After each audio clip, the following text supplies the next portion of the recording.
नमस्कार, स्वागत है आप सभी का। आपके साथ मैं हूं स्वप्निल और आप देख रहे हैं सुर्खियों से आगे। कई बार सियासत में कुछ बयान आते हैं, उनके पीछे कहने वाले का मकसद और कहने वाले का मतलब तो एक ही होता है, लेकिन बोलते बोलते शब्द इधर उधर हो ना हो, सेंटेंस प्रॉपर लाइन में हो ना हो, उसके पीछे कुछ और भी छिपा होता है जो कम से कम कहने वाले का मकसद नहीं था। आज ऐसे दो बयानों पर मैं खास तौर पर चर्चा करने वाला हूं। पहला बयान तो है राहुल गांधी का। वो ओडिशा में थे, उन्होंने कहा आप इसको एक स्टेज्ड ड्रामा भी कह सकते हैं। उनके पास संविधान की एक कॉपी थी, संविधान की कॉपी को लहराते हुए उन्होंने बीजेपी पर वार किए और उन्होंने कहा कि बीजेपी के नेता कहते हैं चुनाव जीते तो इसे फाड़कर फेंक देंगे, कोशिश भी करेंगे तो देखना देश और कांग्रेस उनके साथ क्या करती है। मेरे साथ राहुल अवस्थी और मनोज शर्मा जुड़ रहे हैं। राहुल, कोशिश भी करेंगे, कोशिश तो वो तभी करेंगे जब सत्ता में आएंगे, पर ये मकसद तो नहीं होगा राहुल गांधी के कहने का। कोशिश भी करेंगे यानी कि सत्ता में आएंगी क्या? देखिए, राहुल गांधी ने कभी मैंने चुनावों में देखा है कि राहुल गांधी ने कभी ये क्लेम नहीं किया कि इंडी गठबंधन की सरकार बन रही है। मैं उनके जो बोटे क्लेम देखता हूँ वो ये है कि एनडीए सत्ता से बाहर जा रही है या फिर बीजेपी की फला नंबर की सीटें आ रही हैं। उन्होंने कभी इस चीज़ का दावा इतना जोर देकर के नहीं कहा जो बीजेपी करती 400 पार ये वो सत्ता में आने का।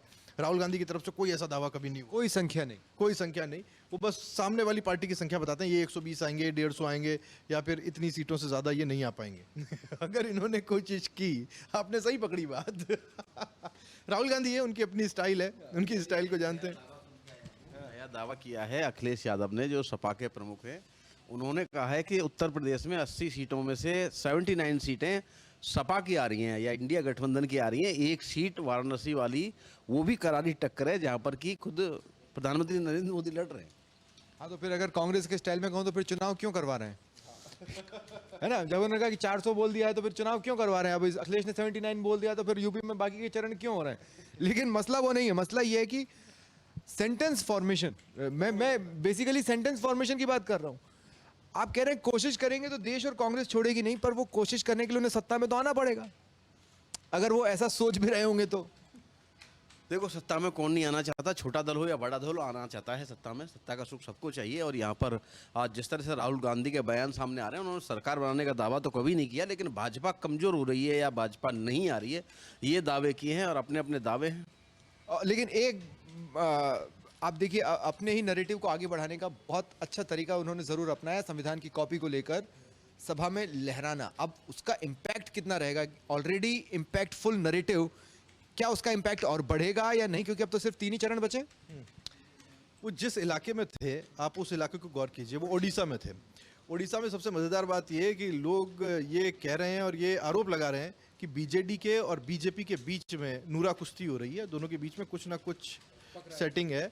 लोकसभा गठबंधन की भी कोशिश हुई थी और तब तक बीजेपी के निशाने पर बीजेडी थी नहीं, पर जब गठबंधन की कोशिश नाकाम हो गई, उसके ठीक अगले दिन से बीजेडी बीजेपी के निशाने पर आ गई। बिल्कुल।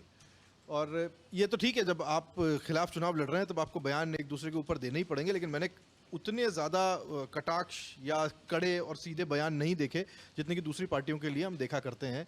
बीजेपी की तरफ से ये आरोप लग रहे हैं, कांग्रेस की तरफ से, कि ये नूरा कुश्ती है। लेकिन उस पूरे सिचुएशन में मुझे याद है गिरधर गोमांग एक कांग्रेस के मुख्यमंत्री हुआ करते थे ओडिशा के, और उसके बाद कभी कांग्रेस सत्ता में आई नहीं। बीजेपी ने ओडिशा के अंदर बहुत अच्छा राइज किया, बहुत अच्छी सीटें भी जीती, और अब बीजेपी चाहती है कि जो अगर उसको हिंदी पट्टी या फिर नॉर्दर्न इंडिया से अगर कोई भी लॉस होता है, वो उसकी भरपाई ओडिशा और तमाम दूसरे राज्यों से किसी न किसी तरीके से कर ले। इस कोशिश में बीजेपी है। कांग्रेस के लिए गेन करने के लिए बहुत ज़्यादा जगह और बहुत ज़्यादा ज़मीन उड़ीसा में है नहीं, क्योंकि वहाँ अगर कोई लड़ाई देखी जा रही है तो या तो बीजेपी है या बीजेडी है। कांग्रेस के संविधान को लहराने के ये जितने भी तौर तरीके हैं, ये उड़ीसा से बाहर ज़्यादा काम आएंगे। दूसरे, लेकिन एक और चीज़ मैं कहूँगा कि ओडिशा का बहुत लंबे समय तक मतलब नवीन पटनायक रहा, उसके पीछे बहुत बड़ा कारण है। जब सरकारें उसमें उसका कारण ये भी है कि जब कोरोना का टाइम आया और सरकारें ये सोच रही थी कि एक एक व्यक्ति को कैसे हम वैक्सीन लगाएं, उस वक्त नवीन पटनायक ने होम टू होम वैक्सीन लगाना चालू कर दिया था। वो एक कदम आगे चलते हैं। प्रधानमंत्री मोदी भी नवीन पटनायक पर पहली बार इतना हमलावर दिखे हैं मुझे जितना इन चुनावों में, वो भी बीते कुछ दिनों में गठबंधन की कोशिशें खत्म होने के बाद हुआ। लेकिन मैं फिर उस बयान पर आता हूं जिसमें मीनिंग कभी कुछ और भी निकल सकता है। अब देखिए, एक और है, अब वो राहुल गांधी का नहीं है, वो नरेंद्र मोदी का है। नरेंद्र मोदी ने यह कहा कि मैं चाहता हूं कि विपक्ष मजबूत बने, मैं उसी के लिए मेहनत कर रहा हूं। लोकतंत्र में आवश्यकता है, लेकिन मजबूती का मतलब यह नहीं कि सदन न चलने दे, हुड़दंग करे, अनडेमोक्रेटिक वे से काम करें। लेकिन विपक्ष 10 साल से फेल हो रहा है, और उन्होंने बहुत अच्छा सवाल ये उठाया कि जो विपक्ष में फेल, वो सत्ता में, शासन में कैसे सफल हो सकता है। लेकिन सवाल यही है, मैं चाहता हूं विपक्ष मजबूत बने। अब जिस तरह से ये चुनाव चल रहे हैं, विपक्ष जो भी होगा वो मजबूत होगा, इसकी तो गारंटी अब तक नजर आ रही है। अब बात यह है इसको किस नज़रिए से देखें, बात है नज़रिए से किससे देखें, क्योंकि यहाँ दो बातें आ रही हैं। विपक्ष को मजबूत भी चाह रहे हो, तो विपक्ष मजबूत जब होगा जब आप कमज़ोर हो गए। तो सीधा सा बात है कि अगर सत्ता पक्ष कमज़ोर होगा तो विपक्ष मजबूत होगा। और यहाँ जिस तरह से खुद प्रधानमंत्री कह रहे हैं कि मैं उन्हीं के लिए मेहनत कर रहा हूँ, तो लग रहा है कि 400 पार तो नहीं है। ये नरेंद्र मोदी भी समझ चुके हैं 400 पार तो नहीं है। मोदी विपक्ष के लिए मेहनत कर रहे हैं, विपक्ष को मजबूत करने के लिए। नहीं, मैं एक चीज बोल रहा हूं, लेकिन 400 का लक्ष्य रखकर आप विपक्ष को मजबूत तो नहीं कह सकते। नहीं, इसके पीछे एक दूसरी चीज़ है। दूसरी चीज़ ये कि वो उनका कहना है कि मैं इसी के लिए काम कर रहा हूँ, मैं चाहता हूँ विपक्ष मजबूत हो। अगर मान लो सत्ता परिवर्तन होता है और जो आज सत्ता पक्ष में वो विपक्ष में होते हैं, तो क्या ये उनके लिए इशारा है कि साहब हम उस विपक्ष को मजबूत चाहते हैं और इसी के लिए हम काम कर रहे हैं? हाँ, प्रोस्पेक्टिव है, आप कैसे भी इसे देख सकते हैं। मेरा ये मानना, वो कहना कुछ और चाहते थे या चाहते होंगे, राहुल गांधी भी कुछ वो समझा नहीं पाए। वो कहना ये चाहते होंगे कि हम भी चाहते हैं कि विपक्ष मजबूत हो, और विपक्ष सदन के अंदर अपनी बात, एक हेल्दी डेमोक्रेसी के लिए बहुत ज़्यादा ज़रूरी है कि विपक्ष की तरफ से बातचीत हो, गले ना मिले, फ्लाइंग किस ना दे, मिमिक्री ना करे, और गले न पड़े, है ना, गले ना मिले पड़े। चाहे कुछ भी हो। लेकिन सत्ता, आप 90 के दशक को याद कीजिए। हम छोटे होते थे, लेकिन कई बार मन होता था कि लोकसभा और राज्यसभा की कार्यवाही को देखा जाए, मॉनिटर किया जाए। उम्र कम थी, लेकिन बावजूद इसके हम इसलिए देखा करते क्योंकि तब आप लोकसभा में अग्रिम पंक्ति देखिए, कैसे कैसे नेता बैठा करते थे और किस प्रकार का संवाद हुआ करता था और किस तरह का वाद विवाद हुआ करता था। लेकिन इस बीच कभी मैंने किसी बड़े नेता के मनभेद नहीं देखे।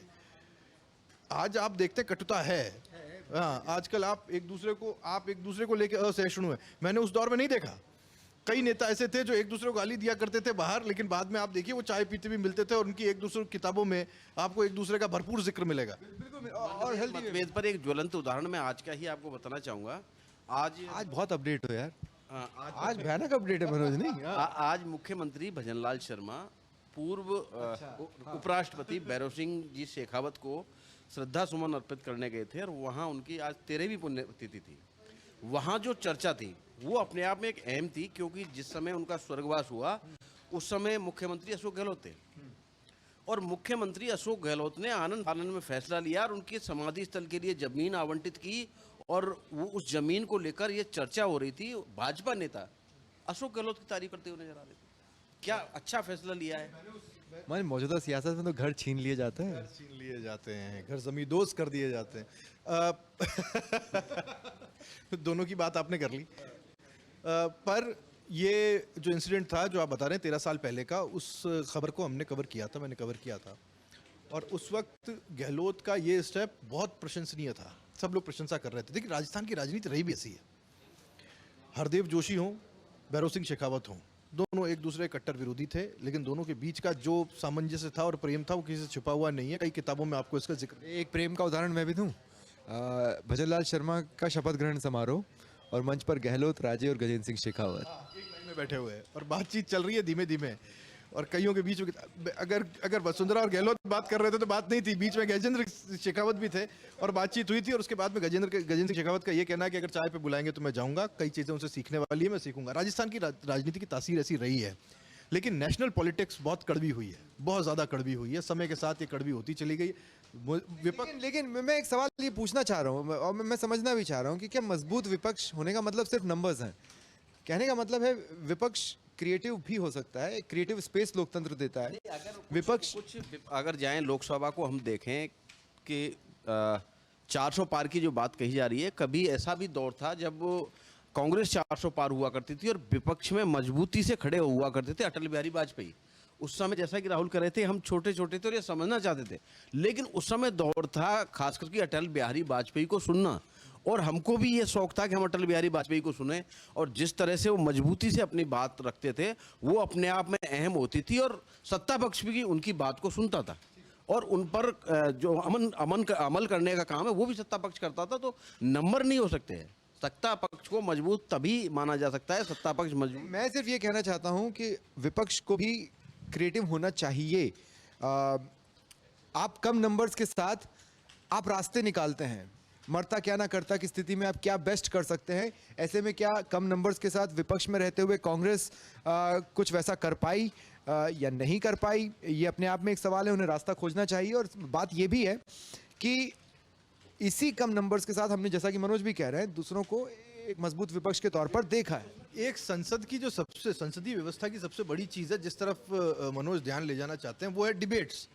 कम से कम एक दूसरे से जब संवाद हो रहा हो, संवाद से ही बात निकलती है, और यही हमारे संवैधानिक। और अपना बोलकर बैठो, सुनो, मौका मिलेगा। अब जब कांग्रेस के साथ समस्या ये रही कि कांग्रेस के संख्या बल कम था और वो चाहते थे कि उनको समय ज्यादा मिले, लेकिन जिस तरह का संख्या बल था उस हिसाब से उनको समय नहीं मिलता था। और उसके बाद में उनका कहना भी ये था एक लंबे अरसे से कि जब हम बोलते थे हमारे माइक्स बंद कर दिए जाते थे और सिर्फ बीजेपी के जो सांसद हैं उनको बोलने का मौका ज्यादा दिया जाता था या सत्ता पक्ष को ज्यादा दिया जाता था। इस लंबे टेन्योर में मैंने कम से कम पिछले 5 साल में मैंने बहुत ज्यादा हेल्दी डिबेट्स होते हुए नहीं देखे। और सबसे खास बात यह भी है कि सदन में जब कार्यवाही चल रही है, उसके बाद जब सारे लीडर्स बाहर आते हैं, वहां पर आप मीडिया किसी के साथ है का ये आरोप इसलिए नहीं लगा सकते क्योंकि हर नेता के सामने माइक रखा जाता है और उन बाइट्स को दिखाया जाता है। अब थोड़ा सा आगे भी बढ़ते हैं। मोदी का एक और स्टेटमेंट जिस पर बातचीत करना जरूरी है क्योंकि हिंदू मुसलमान बहुत ज्यादा चल रहा था। अब मोदी का कहना है कि उन्होंने डायरेक्ट एक पर्टिकुलर सेंटेंस के लिए उन्होंने नहीं कहा, और मैंने अपने स्तर पर रिसर्च करने की कोशिश की। काफी लंबे वक्त तक उन्होंने मुसलमान शब्द का इस्तेमाल नहीं किया था, वो था बच्चों को लेकर। जब प्रधानमंत्री मोदी से पूछा गया बच्चों को लेकर तो उन्होंने कहा कि ज्यादा बच्चों की बात होती है तो लोग मुसलमानों से जोड़ लेते हैं। मुसलमानों के साथ ये अन्याय क्यों? गरीबी जहां है बच्चे वहां पर ज्यादा हैं। मैंने हिंदू मुसलमान नहीं कहा, मैंने कहा इतने बच्चे जिनका लालन पालन कर सको रखो। सरकार को अगर लालन पालन करना पड़े तो ऐसी स्थिति मत बनाओ। बहुत क्लियर कट और बहुत पॉजिटिव स्टेटमेंट है। पुराने स्टेटमेंट को जब देखते हैं तो उन्होंने सचमुच मुसलमान शब्द का इस्तेमाल नहीं किया है, लेकिन उसी सेंटेंस की कड़ी को आगे ले जाते हुए एक जगह घुसपैठियों और मुसलमान शब्द का इस्तेमाल हुआ है जो कुछ हद तक जुड़ता भी और नहीं भी। मैं ऐसा लॉजिकल मानता हूँ कि जहाँ ज़्यादा बच्चे हैं वहाँ समस्याएं होंगी। ज़्यादा समस्या बच्चे होने से समस्या इस बात से है कि हमारे पास संसाधन सीमित हैं। हर तरह के संसाधन उन्हें देने पड़ते हैं और क्या हम उन संसाधनों को देने के लिए तैयार हैं। आप इसे एक जाति एक वर्ग से मत जोड़िए, पर कहानी यह है कि एक वर्ग इसे लेकर के अपने आप को अगर ये समझता है कि वो उनके ऊपर कटाक्ष है, तो ये दूसरा सवाल दूसरे वर्ग की तरफ से ये आता है कि आप फिर तुलनात्मक अध्ययन कीजिए। राहुल, ये बात भी फैक्ट है कि अगर हम ज्यादा बच्चों वाले वर्ग की बात करेंगे तो दिमाग में मुसलमान आएगा, पहला थॉट वही आएगा। गरीबी जिम्मेदार कौन है इसके पीछे? जिम्मेदार नरेंद्र मोदी तो नहीं है। कम से कम इस पूरे सेंटेंस में मैं ये जरूर समझ सकता हूँ इसके पीछे एजुकेशन प्रॉब्लम है और एक खास वर्ग को एजुकेट होने की जरूरत है। इससे ज्यादा इसमें कुछ कहने की समझने की जिम्मेदारी कोई गुंजाइश रहती नहीं है। यहाँ जिम्मेदार सिर्फ एक बयान के लिए किसी को ठहरा देने से ज्यादा जरूरी है कि वो पूरा वर्ग, आज मोदी प्रधानमंत्री रहे, राहुल गांधी प्रधानमंत्री रहे, समस्याएं चेंज नहीं होंगी। ये विषय एक ऐसा है जिसे डिस्कस किया जाना जरूरी है। सही बात है। वेलफेयर नेशन या वेलफेयर स्टेट का मतलब ये तो नहीं होगा कि किसी एक फैमिली पर ज्यादा फोकस किया जाए, भले ही वो गरीबी से आए या मुसलमानों से आए। देखो, एक बार मैंने ओबीसी का जो भाषण है वो सुना था, उसकी कुछ बातें मुझे अभी भी याद है। और उन्होंने जो भाषण में कहा था सबसे कमजोर कुपोषित बच्चे पैदा हो रहे हैं वो माइनॉरिटी में हो रहे हैं और इसके लिए सरकार जिम्मेदार है। सरकार कहीं भी जिम्मेदार नहीं है। उसका पूरा रिसर्च जब किया गया तो ये पता चला, एक तो लड़कियों की कम उम्र में शादी की जा रही है, प्रॉपर जो 18 वर्ष उम्र शादी की रखी है वो नहीं है, कम उम्र में शादी हो रही है, वो लड़की माँ बनने लायक नहीं है, माँ बन जाती है और अधिकतर रिश्तों में शादियाँ हो रही हैं।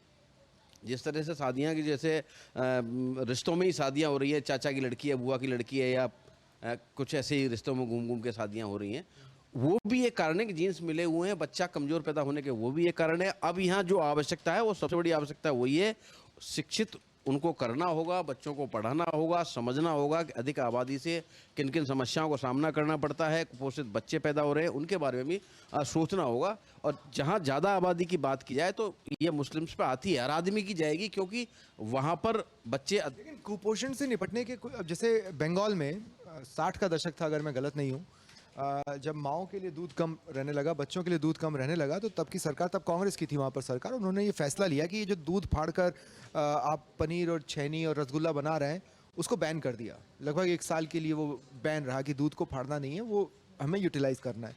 उन्होंने एक रास्ता निकालने की वहाँ पर कोशिश की। ऐसा ही गुजरात में आपको याद आएगा एक वक्त कुपोषण को लेकर अजीब तरह के बयान भी सामने आए थे, लेकिन गुजरात ने उससे फाइट करने का तरीका खोजा।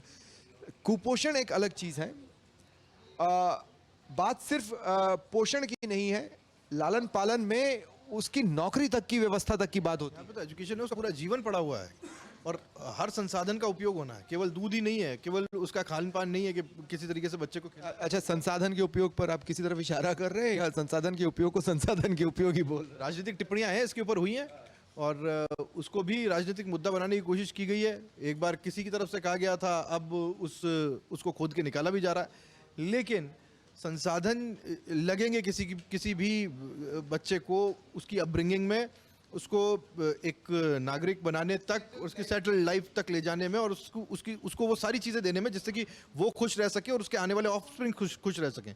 इन सारी चीज़ों के लिए ज़रूरी है कि जितने कम होंगे उतना ज़्यादा ध्यान दिया जा पाएगा, ये ज़रूरी है।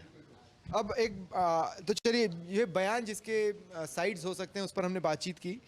हालांकि अगला बयान भी है, उसके भी कई साइड्स हो सकते हैं। बात कर लेते हैं हेमंत बिस्व शर्मा की, जिनके 2 बयान आज काफ़ी सुर्खियों में है।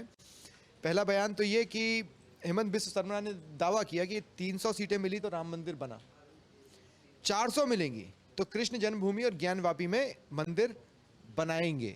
इनिशियली सुनने में ये स्टेटमेंट कैसा लग रहा है? इस विषय पर कल हमारी आपके साथ इसी कार्यक्रम में चर्चा हुई है।